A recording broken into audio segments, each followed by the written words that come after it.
tous, aujourd'hui on se retrouve pour une nouvelle vidéo dans ma cuisine et je vais vous faire une journée dans mon assiette végétarienne comme d'habitude avec des recettes que vous pouvez faire en automne. Donc j'espère que ça va vous plaire et on commence tout de suite avec le petit déjeuner. J'ai prévu des pancakes. Alors pour le petit déjeuner on va partir sur une recette de pancakes vegan. Cette recette en fait je l'ai vue sur la vidéo de Loy Lang, je vous la mets en barre de description.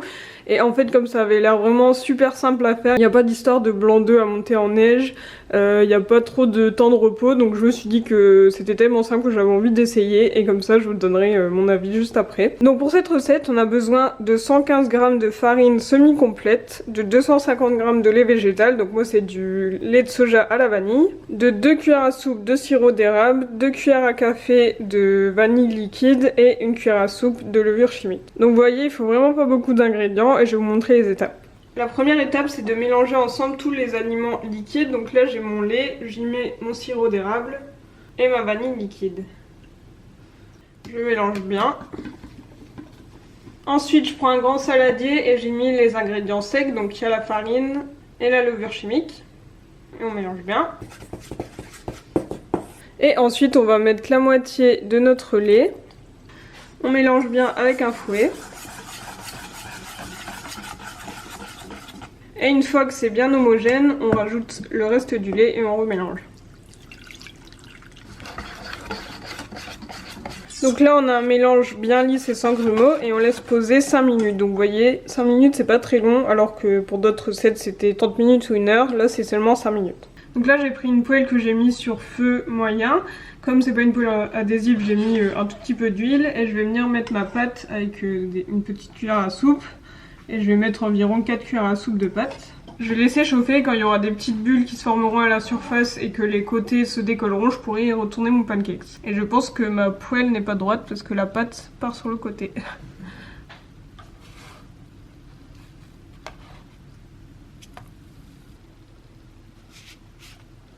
Et voilà, mes pancakes sont prêts, donc j'ai mis du sirop d'érable et des noisettes dessus et je viens d'en goûter un, c'est super bon. Alors c'est pas du tout aussi épais et fluffy que Loy Lang dans sa vidéo, mais je pense que c'est parce que moi j'ai utilisé du lait de soja alors qu'elle conseille de prendre du lait de riz. Mais ça change pas, qu'ils sont super bons. Donc n'hésitez pas à essayer sa recette, je vous mets sa vidéo en barre de description et on va aller manger ça et se régaler. Alors maintenant on va bientôt pouvoir passer à la recette du déjeuner, mais d'abord je voulais vous parler de Desenio. Donc cette partie de la vidéo est en collaboration avec Desenio et en fait pour la Black Week ils ont des super promos pendant 3 jours. Donc c'est vrai que les soldes c'est pas forcément ce qu'il y a de mieux parce qu'en général les gens achètent des choses dont ils n'ont pas besoin juste parce que c'est en promo, mais c'est vrai que pour des affiches je me dis que peut-être que ça fait longtemps que vous avez envie de vous acheter des superbes affiches pour décorer votre appart ou votre maison et du coup comme là il y a un code de moins 40%, et ben ça peut être l'occasion. Comme moi avant j'avais envie d'en acheter mais à chaque fois je savais pas quoi choisir, j'avais pas forcément l'argent pour, et c'est vrai que si j'avais eu un code de moins 40% bah ça aurait été l'occasion de commander. Donc là pour vous partager ce code promo j'ai eu l'occasion donc de passer une commande pour moi, mais au lieu de m'acheter des affiches que pour moi et de plus trop savoir où les mettre parce que c'est vrai que j'ai déjà pas mal décoré, je me suis dit que j'allais en profiter pour en offrir à ma famille. Donc moi j'ai 3 sœurs et il y en a 2 dont c'était l'anniversaire il y a pas très longtemps. Il y a Daphné dont c'était l'anniversaire en août et Déborah dont c'était l'anniversaire en octobre, et je me suis dit que j'allais leur offrir comme cadeau des affiches et des cadres de Desenio. Donc c'est elles qui ont choisi ce qu'elles voulaient et j'ai tout reçu chez moi. J'en ai aussi pris 2 pour moi forcément quand même, mais du coup je vais tout vous montrer. Donc je vais commencer par vous montrer la commande de Déborah. Donc j'ai tout posé sur mon meuble pour pouvoir vous montrer plus facilement. Donc elle les a tous pris avec un cadre plutôt en chêne. Alors elle a pris celui-ci, donc j'espère que vous voyez bien malgré le reflet. Donc ce sont des feuilles et celui-ci s'appelle Banana Leaf Shades No. 1. Donc il est assez sympa, je sais pas si on voit bien à la caméra mais j'aime beaucoup le genre. Ensuite ici on a celui-ci qui s'appelle The Bumpy Road of Life. Il est assez minimaliste et assez original je trouve. Et ici on en a un autre qui s'appelle le Golden Green Leaf. Donc plutôt pas mal aussi, j'aime bien les nervures de la feuille. Et ici elle en a pris un plus grand, celui-ci s'appelle Circular Staircase et je sais qu'elle avait vu à un moment donné un tableau comme ça avec des escaliers un peu en colimaçon, un super beau tableau, et du coup je pense que cette affiche a dû lui rappeler ça et que c'est pour ça qu'elle a choisi ça. Donc celui-là je l'aime beaucoup aussi, il est plus grand que les 3 autres et il est vraiment super sympa aussi. Et vous voyez, le fait de montrer ce que mes sœurs ont choisi, ça me permet de vous montrer un peu d'autres goûts, parce que moi par exemple j'ai ceux-ci qui sont donc à moi. C'est souvent je prends des plantes etc, mais du coup là on a d'autres styles avec ça et avec les escaliers, et en plus moi souvent je prends des cadres noirs comme là j'ai déjà pris, mais là du coup vous pouvez voir ce que ça donne avec des cadres en chêne, donc c'est pas mal. Et ensuite voici la commande de Daphné, donc elle en a pris 2 qui sont assez grands. Au niveau des cadres, elle a pris noir, mais ceux-ci, ce sont des cadres en métal noir, alors que moi, par exemple, ceux-là, les miens, c'est en bois noir, et Daphné, elle a pris en métal noir, donc c'est un petit peu différent. Au niveau des affiches, elle a pris celle-ci qui s'appelle Misty Autumn Forest. J'aime beaucoup ce genre de photos et d'affiches.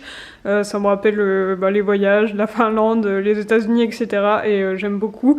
Ça donne un peu un côté cocooning, je trouve, quand on est chez nous et qu'on regarde des paysages comme ça. Donc celui-là, je le trouve vraiment super sympa. Et ensuite, elle a pris celui-ci qui s'appelle Texture Line Faces. Et c'est assez minimaliste aussi. Et j'ai l'impression que ce type de dessin, c'est assez à la mode en ce moment, parce que j'arrête pas de voir ça un peu partout.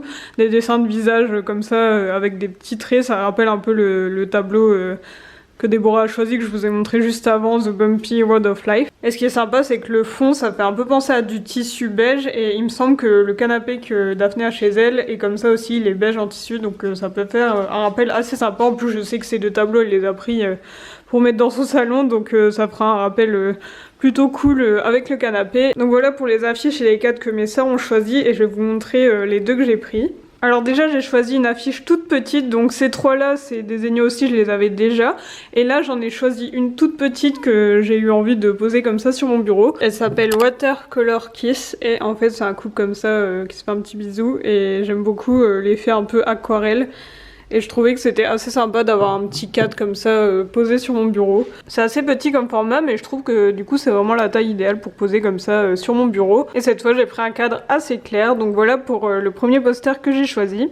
Et enfin on se retrouve dans ma chambre pour vous montrer le dernier poster. Donc pareil, ceux-ci viennent de Designo, je les avais déjà. Et là en fait j'ai choisi celui-ci, qui s'appelle Autumn Lake, et celui-là je l'adore. Et en plus ce mur faisait vraiment vide, donc je savais que je voulais mettre un poster ici avec un beau cadre. Et donc j'ai choisi cette affiche là. Et j'aime vraiment les paysages comme ça. Ça me rappelle à la fois la Finlande avec les sapins et les lacs, et en même temps là ça fait penser un peu à Yosemite aux États-Unis avec les montagnes derrière. Et les couleurs de l'automne comme ça, je trouve ça super joli. Il suffit vraiment de regarder cette photo pour voyager, et du coup je trouve que ça va très bien ici, c'est pile le bon format, et j'ai pris un cadre en bois noir. Et comme ça, au niveau de la chambre, les murs sont assez habillés sans trop en faire. Et là j'ai mon petit arbre lumineux. Voilà, je viens de l'allumer pour vous montrer. Comme ça le soir c'est assez sympa comme ambiance, avec le petit tableau à côté qui fait voyager. Donc voilà, je vous ai tout montré ce qu'on a choisi avec mes sœurs. Donc dites-moi en commentaire ce que vous en pensez. C'est vrai que là du coup vous avez un peu 3 goûts différents. Et du coup forcément je vais pas vous laisser sans vous donner mon code promo. Donc le code LittleCookie40 vous donne moins 40% sur les affiches des Zegno. Donc c'est hors cadre et hors affiche dans la catégorie handpicked, je sais pas le dire, et affiches personnalisées, mais en tout cas pour toutes les affiches qui sont pas dans ces catégories, vous avez moins 40% avec mon code. Mais je vous conseille de pas tarder si ça vous intéresse, parce que c'est uniquement pour la Black Week, et c'est que 3 jours, c'est du 24 au 26 novembre. Donc là aujourd'hui la vidéo sort le 24 matin, donc vous avez encore 3 jours devant vous pour passer commande si ça vous intéresse. Mais ne tardez pas trop, et si vous voulez vous passez par le lien que je vous mets en barre d'infos, comme ça ça permet à Designo de savoir qui est venu de par cette vidéo. Donc voilà, j'espère que vous êtes contents d'avoir ce code promo et qu'il va vous permettre de vous faire plaisir, ou même de trouver des cadeaux pour Noël, parce qu'il est pas trop tard, il reste encore un mois pour trouver des cadeaux de Noël. Donc voilà, et maintenant on va passer au déjeuner. Alors pour le déjeuner on va partir sur des légumes rôtis. Donc pour cette recette, pour faire 2 parts, vous avez besoin de patates douces et de potimarron. Donc là c'est déjà épluché et coupé en petits cubes, et pour 2 personnes il y a l'équivalent d'une patate douce et demie, on va dire. C'était pas des très grosses patates douces, donc on va dire une grosse patate douce, un quart de potimarron environ. Ensuite on a besoin de pois chiches, donc là ils sont déjà égouttés et rincés, et vous avez besoin d'environ 250 g de pois chiches égouttés. Vous avez besoin d'oignons, donc là ils sont déjà émincés. Et pour 2 personnes, on va dire soit un gros oignon, soit 2 petits. Ensuite du chèvre frais, donc là c'est une boîte de 200 mais je sais qu'on va utiliser à peu près un quart, donc ça va revenir à peu près 50 grammes de chèvre frais pour 2 personnes. Des noisettes, donc là il y en a beaucoup mais vous faites en fonction de vos goûts, ça sera pour après pour parsemer un peu le plat en fait. On va les casser en petits morceaux et ça sera super bon. Et ensuite on a besoin d'huile d'olive, de sel, de poivre et d'épices. Donc moi j'ai choisi du cumin, de la cannelle et du paprika doux. Et en fait la recette est très simple. Une fois que vous avez épluché et coupé tous vos légumes, donc patate douce, potimarron, sachant que la patate douce c'est pas un légume, c'est un peu comme la patate, c'est un féculent, oignons et les pois chiches déjà égouttés, et ben en fait vous avez juste à tout mettre dans un grand plat qui va au four, donc moi j'ai celui-ci.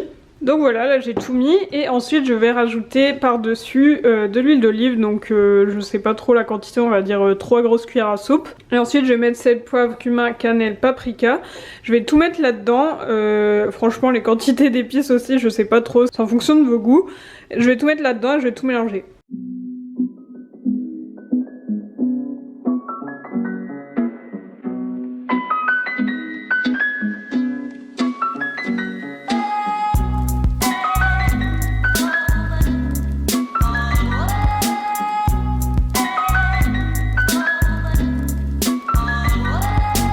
Et voilà, donc là j'ai tout bien mélangé, finalement j'ai remis encore de l'huile d'olive, donc je pense que vous pouvez mettre 5-6 cuillères à soupe.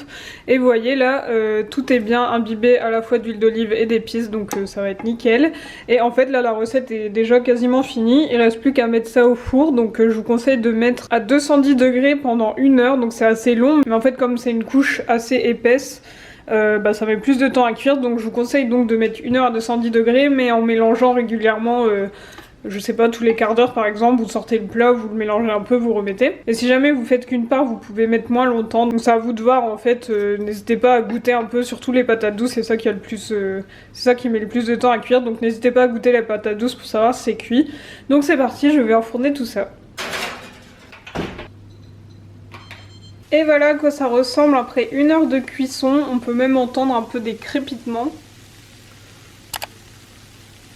Donc maintenant il ne reste plus qu'à mettre ça dans une assiette avec des petits bouts de chèvre frais et par-dessus les petites noisettes que j'ai cassées en morceaux. Et voilà le résultat, donc ça a l'air trop bon.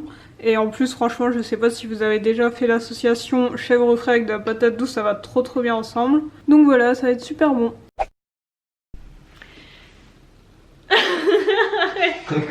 Mais j'arrive pas à filmer ce que tu me regardes. T'aimes bien le... Bon là il est bientôt. Tu en mets. Je filme à ta place. Non. Bon là il est bientôt 20 h, le repas de ce midi c'était très bon et du coup là on va préparer le repas du soir et il s'agit d'une tarte poireaux champignons, donc ça devrait être pas mal, je l'ai pas encore faite mais je vais vous montrer comment on fait ça. Alors pour les ingrédients, vous avez besoin de poireaux, donc là on en a 3, de champignons, il y a environ 200 grammes ici. Ensuite vu que c'est une tarte forcément on a besoin d'une pâte feuilletée. Et ensuite on a besoin pour faire un peu l'appareil de crème fraîche, donc là c'est de la semi-épaisse, un peu d'huile d'olive et au niveau des épices, muscade, persil, poivre et sel. Donc voilà tout ce qu'il vous faudra et on va commencer par couper les poireaux. Donc Valentin va vous montrer comment on coupe les poireaux. On enlève les petites racines, puis on coupe au début du verre, donc ouais à peu près là. Et ensuite on le coupe dans le sens de la longueur. Et en fait il faut le couper mais pas complètement. Ouais, en fait tu fais une entaille. Voilà. Une grande entaille sans couper en deux complètement pour pas qu'il se casse en deux. Plus quand même. Voilà comme ça. Comme ça après on peut l'ouvrir. Wow. Comme ça on peut l'ouvrir et bien le rincer sous l'eau. Très pratique. Maintenant que c'est rincé, du coup on peut complètement le couper en deux. Parce que c'était pour que ça reste accroché pour rincer, mais là du coup on peut finir de le couper en deux. Et après on fait des petits tronçons. Voilà, comme ça. Et on va couper les 3 poireaux comme ça. Et moi, j'ai coupé mes petits champignons. Enfin, je les ai émincés en petites tranches. Ensuite, on fait chauffer une poêle à feu moyen. On met les poireaux avec de l'huile d'olive. Et on rajoute une cuillère à café de noix de muscade moulue. On mélange tout ça pour mélanger les épices un petit peu avec le poireau. Et on va mettre ça à 10 minutes à feu moyen à couvert en mélangeant régulièrement. Ensuite j'ai pris ma pâte feuilletée, je l'ai mise dans mon moule, j'ai piqué avec la fourchette et en fait je vais la pré-cuire dans le four. Le four je l'ai mis à préchauffer à 180 degrés et du coup pour que ça pré-cuise, je mets ma pâte vide comme ça. Comme ça je la mets le temps que le four préchauffe pour la pré-cuire. Pour mes poireaux les 10 minutes sont passées, donc maintenant je vais rajouter ma crème. Donc il y a 10 centilitres de crème fraîche, donc moi c'est semi-épaisse. Et une fois que c'est mélangé, je vais rajouter mes champignons, mais seulement la moitié de mes champignons. Voilà, j'ai mis mes champignons, j'ai mélangé, et du coup je remets à cuire à feu moyen à couvert pendant 5 minutes. Voilà ce que ça donne après les 5 nouvelles minutes de cuisson, donc je vais pouvoir mettre ça dans ma tarte qui a été donc pré-cuite. Et voilà, et maintenant je vais pouvoir enfourner 20 minutes à 180 degrés.